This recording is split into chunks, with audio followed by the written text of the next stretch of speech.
সম্মানিত দর্শক, আসসালামু আলাইকুম রহমতুল্লাহি ওবারাকাতুহ। সম্মানিত দর্শক, আপনারা যারা আমাকে দেখছেন এবং শুনছেন তাদেরকে শুভেচ্ছা এবং স্বাগতম। সম্মানিত দর্শক, আপনারা শুনেছেন এর মধ্যে যে দুই সমন্বয়ক চাঁদাবাজি বা তদবির বাণিজ্যে লিপ্ত হয়েছে। তার মধ্যে একজন সমন্বয়ক হচ্ছে প্রধান সমন্বয়ক, উনি রংপুরের। রংপুরে যেহেতু আমি বসবাস করি, সুতরাং রংপুরে আমি ঘটনাটা সম্পূর্ণ শুনেছি, বুঝেছি, জেনেছি।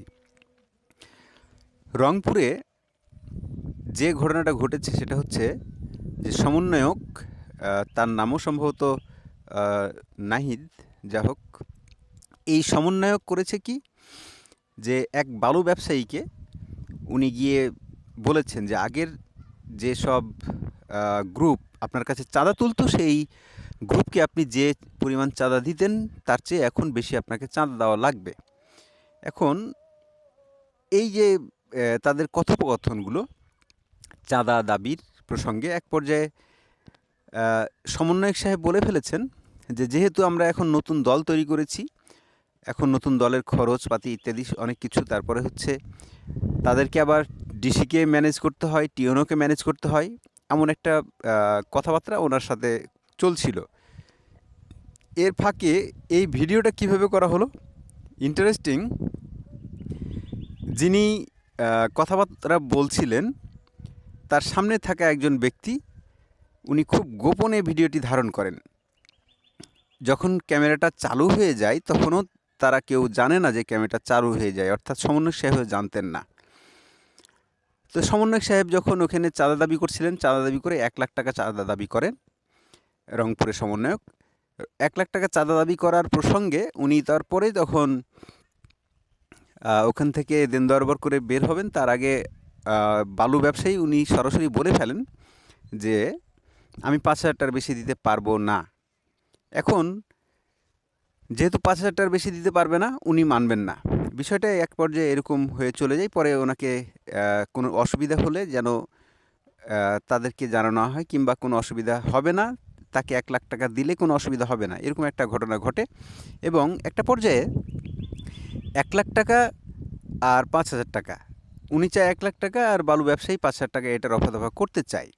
এখন আমার কাছে কথা হলো, উনি পরে যখন মিডিয়াতে আসলেন, মিডিয়াতে উনি তার স্টেটমেন্ট বা বয়ান, উনি ওনার স্টেটমেন্ট বদলিয়ে কি বললেন, কি করলেন, একদম সোজা কথায় উনি পোল্টি মেরে দিলেন। অর্থাৎ উনি 180 ডিগ্রি ঘুরে গিয়ে উনি বললেন কি, যে আমরা শুনেছি যে ওখানে অবৈধভাবে বালু উত্তোলন হয়, এই জন্য গিয়েছিলাম। আরে ভাই, আমার কাছে প্রশ্ন হলো, বা আপনার কাছে প্রশ্ন হলো, যে যদি ওখানে অবৈধভাবে বালু উত্তোলন হয়েই থাকে, তাহলে আপনি ওখানে যাবার কে? আপনি কি পুলিশ প্রশাসনের কেউ, না আপনি ছিঁড়া? মানে বাকিটা আর বললাম না। আপনাকে কে এই পাওয়ার দিয়েছে? আপনাকে কে এই ক্ষমতা দিয়েছে ওখানে আপনাকে আইন শৃঙ্খলা রক্ষাকারী বাহিনীর ভূমিকায় অবতীর্ণ হতে? আপনি ওখানে গিয়েছেন হচ্ছে, বলছেন আপনি ওখানে গেছেন এই করতে। আপনার পরের যুক্তিটাও যদি ধরি, আমরা ভিডিওতেও দেখেছি আপনার অপকর্ম, আপনার কথাবার্তা। আপনি বলছেন যে এখানে বালু উত্তোলন হচ্ছে, তাহলে আপনি পুলিশকে জানান, প্রশাসনকে জানান, আপনি থানায় জানান, আপনি ডিসিকে জানান, আপনি এসপিকে জানান, আপনি আর কাকে জানান, যারা আইন শৃঙ্খলা রক্ষাকারী বাহিনী আছে তাদেরকে জানান। আপনি নিজের হাতে আইন তুলে নিয়ে যাওয়ার জন্য আপনি নিজেই তো আপনি গেছেন, আপনি মব করতে গেছেন ওখানে। আপনি এটাই তো আপনাদের মানে দলীয় মূল আদর্শ, মবক্রাসি, ভায়োলেন্স। মানে কেউ যদি চাঁদা না দেয় তাহলে তাকে ধরে পিটে মারবেন, কিংবা তাকে আপনারা একটা ভিকটিম বানিয়ে দিয়ে তাকে একটা এমন একটা ঘটনা ঘটাই দিবেন যে আপনাদের সে আওয়ামী লীগের দোসর, কিংবা সে এই সেই ইত্যাদি আপনারা তাকে বানিয়ে দিয়ে আপনি তাকে নাঙ্গা করে দিবেন, তাকে একদম ল্যাংটা করে দিবেন। এই হচ্ছে আপনাদের প্ল্যান পরিকল্পনা। যা হোক, এটা দর্শক দেখেছে, মানুষ দেখেছে এই ভিডিওটা, শত শত মানুষ, কোটি কোটি মানুষ দেখা হয়ে গেছে। এরপরে আসেন, গতকালকে একটা কন্টেন্ট, জনাব জিল্লুর রহমান, অর্থাৎ খুবই ফেমাস একজন সাংবাদিক, যদিও উনি অর্থনীতিবিদ, তবে তৃতীয় মাত্রার কল্যাণে উনি অনেক ফেমাস একজন সাংবাদিক, জিল্লুর রহমান। জিল্লুর রহমান একজন সাংবাদিকের ভূমিকায় উনি বেশ কিছু কন্টেন্ট তৈরি করেন ওনার নিজস্ব ইউটিউব চ্যানেলে। সেখান থেকে একজন সমন্বয়কের তদবির নিয়ে বা ফোন নিয়ে কথা বলেছেন। সে সমন্বয়কটিকে নাম না বললেও আমরা স্পষ্ট ধরে ফেলেছি যখন উনি বলেছেন যে উনি বিভিন্ন টেলিভিশনে গিয়ে কাকে চাকরি রাখতে হবে, কাকে চাকরি দিতে হবে, ধমকাধমকি ইত্যাদি করেন। তখন আমরা বুঝে ফেলেছি এই কালা বিড়ালটা কে, এই কালো বিড়ালটি যে কে সেটা আমরা ধরে ফেলেছি। যাই হোক, আমরা যখন বুঝতে পেরেছি সেটা সেই বিড়ালই হবে। অর্থাৎ আমার ধারণা মতে যেখানে এমআর খান স্যার, অর্থাৎ জাতীয় অধ্যাপক এমআর খান স্যার খুবই একজন শিশু বিশেষজ্ঞ ছিলেন এমআর খান স্যার। তো এমআর খান অর্থাৎ মুজিবুর রহমান খান স্যার, এমআর খান অর্থাৎ উনি যে হাসপাতালের কথা বলছেন, আমার আইডিয়াতে আসছে গ্রিন রোডে, ভুল যদি হয়ে না থাকে তাহলে গ্রিন রোডে যেটা সেন্ট্রাল হাসপাতাল আছে সেই সেন্ট্রাল হাসপাতালে ঘটনা এটা। সেখানে উনি একজন ডাক্তারকে ফোন করে কাউকে ছেড়ে দিতে বলেছেন বিনা পয়সায়। এখন ওই ডাক্তার যখন তার সাথে একটা পর্যায়ে তর্ক বিতর্ক করেছেন, তখন তাকে বলেছে আমার সাথে 5ই আগস্টের পর থেকে এই টোনে এইভাবে কেউ কথা বলে না।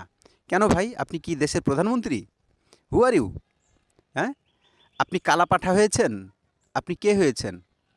আপনি কি, আপনাকে এভাবে করতে হবে, মান্যি করতে হবে, এভাবে আপনার কথা শুনতে হবে, যাকে মন আপনি বলবেন তাকে ছেড়ে দিতে, আবার আপনারা এই করবেন সেই করবেন।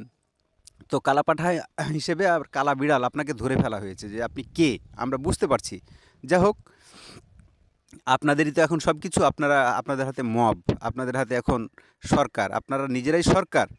সরকারি প্রোটোকলে কখন কার উপরে লাফিয়ে পড়েন, ঝাঁপিয়ে পড়েন, করছেন, এগুলো তো আপনাদের দলের আদর্শ, এগুলো আপনাদের দলের নীতি, তাই না? যা হোক, এই বিষয়টা আসলে পুলিশ প্রশাসন দেখবেন আশা করি। না হলে এরা বাড়তে বাড়তে যে বাড়ন্ত অবস্থায় চলে যাচ্ছে, তা আমাদের ভবিষ্যৎ, বাংলাদেশ এবং ভবিষ্যৎ রাজনীতির জন্য খুবই ভয়ঙ্কর। দর্শক, আপনারা ভালো থাকবেন, সুস্থ থাকবেন, সেই প্রত্যাশায় কথা হবে অন্য কোনো একটি ভিডিওতে। চ্যানেলটি নতুন সাবস্ক্রাইব করে সাথে থাকবেন। আসসালামু আলাইকুম রহমতুল্লাহি ওয়া বারাকাতুহু।